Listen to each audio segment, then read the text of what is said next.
La principale aide qui existe, c'est ce qu'on appelle l'APA. L'APA, ça veut dire l'allocation personnalisée d'autonomie. En fait, c'est une aide qui est octroyée pour les personnes dépendantes. Donc, on a vu sur la question précédente qu'il y avait deux types de dépendance, mais il y a également plusieurs niveaux de dépendance. Ces niveaux-là, ils sont classés dans ce qu'on appelle des GIR. Les GIR, c'est un mot savant qui veut dire groupement iso-ressources. Il faut juste savoir, c'est des niveaux de dépendance. Donc, les 4 premiers niveaux de dépendance, ils vont donner le droit à cette allocation. GIR 1, c'est vraiment de la très grosse dépendance, et GIR 4, on a besoin d'une assistance pour se lever, on a besoin, voilà, donc c'est de la dépendance beaucoup moins forte que le GIR 4. Donc sur ces 4 niveaux-là, on peut avoir le droit à ce qu'on appelle l'APA, l'allocation personnalisée d'autonomie. Après, si vous allez sur servicepublic.fr, vous allez pouvoir consulter les montants qui sont alloués par l'APA en fonction des 4 premiers niveaux de GIR, hein, parce que c'est que les 4 premiers qui donnent droit à cette allocation.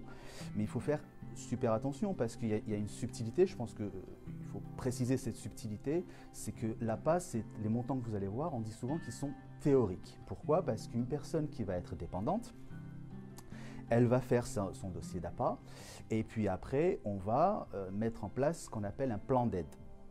C'est une dépense mensuelle qui sera nécessaire pour faire face à cette situation. Si ce plan d'aide qui est mis en place par les cellules médico-sociales, il est par exemple on va prendre un exemple concret, voilà, il y a une personne qui est en GIR 3, selon l'APA, elle a le droit à 1007 €. Si le plan d'aide il est de 900 €, on va retenir 900 €. Donc ça ne sera pas les 1007 € que vous allez voir sur le site Service Public. En revanche, si le plan d'aide il dit pour pouvoir faire face à la situation, vous avez besoin de 1500 €, en GIR 3, on va retenir 1007 €. Après, il y a un dernier facteur qui vient s'ajouter, c'est les revenus de la personne. Donc, ce qu'on va faire, en fait, on va regarder la capacité à financer de la personne en fonction de ses revenus mensuels, et on va appliquer ce qu'on appelle une participation financière. Il faut concevoir la participation financière un petit peu comme le ticket modérateur. Donc, si on reprend notre exemple de tout à l'heure, on a une personne, elle est en GIR 3, elle a le droit à 1007 €. Voilà. Pour faire des calculs simples, on va dire qu'elle a un plan d'aide à 1000 €, donc on va retenir 1000 €.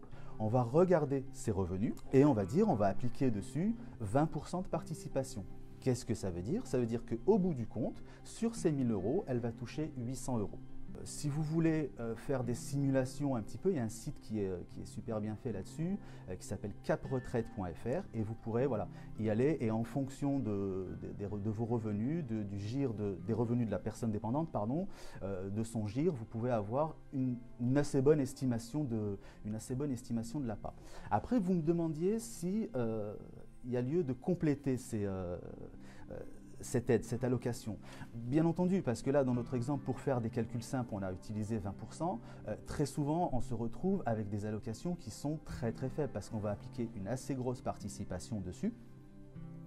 Et du coup, c'est là qu'il faut compléter par une assurance privée, une assurance dépendance, donc qui viendra par des rentes mensuelles en cas de dépendance partielle ou en cas de dépendance totale en fonction des garanties que vous aurez choisies, compléter cette allocation.